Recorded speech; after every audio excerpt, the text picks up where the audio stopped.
Hi everyone, this is Gleeza made with Glee.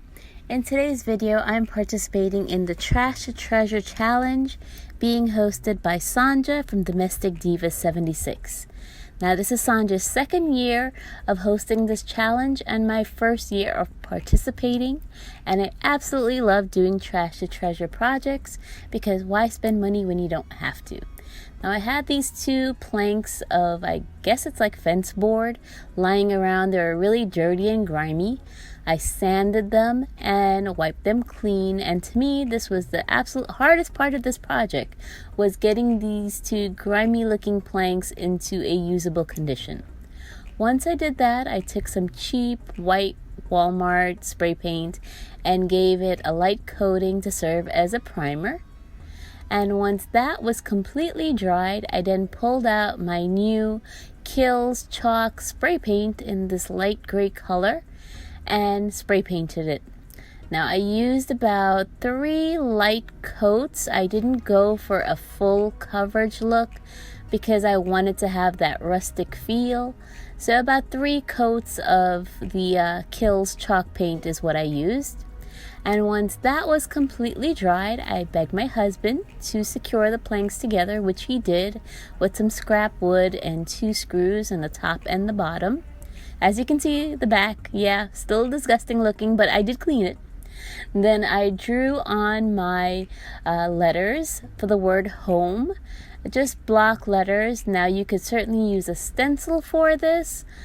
I didn't. But I would recommend if you had, a stencil, use it so you could have some nice perfect letters. I then took some black acrylic craft paint and an old paintbrush and started painting. Now, tip to you guys, I definitely recommend you having a separate set of brushes for your artwork versus your craft projects, because you don't want to ruin your good brushes on craft projects like this. So this is a very old brush for me that I'm using. As you can see, it doesn't keep its shape anymore, but I tend to use this brush for base coating a lot of my stuff. And then once that's done, I go in with a finer detail brush to clean up my edges and my lines and to make my letters as perfect as I can get them. Now, you guys have seen these signs in the store. They run anywhere from $40 to $60 on a regular price. I've seen them even higher than that. So I'm going to say about $50 that I saved creating my own sign instead of buying a store-bought one. And I love how this actually turned out.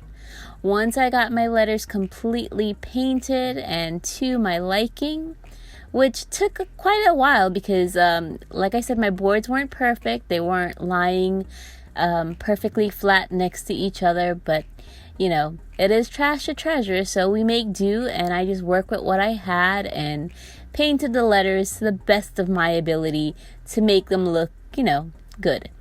So again, once the letters were completely dried and the paint was dried on my letters, I took the whole project outside and I gave it a coat of clear sealer, the spray variety kind. Just gave it one light coat because, after you work on something, you don't want it to get ruined in the first month or so. So make sure that you give it some sort of protectant sealant.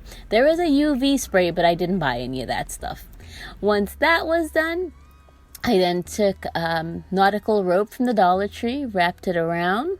I created a bow using ribbons I had on hand and attached it directly to my sign. And I love how my sign turned out. So thank you, Sonja from Domestic Diva 76, for this fun Trash to Treasure challenge. I'm happy to have my own farmhouse style front porch sign that I paid nothing for, just using trash and things I had on hand. Thank you guys for watching, liking, and subscribing to my channel. I hope you come back to see what other DIYs I'm up to. Have a wonderful day, everyone. Bye!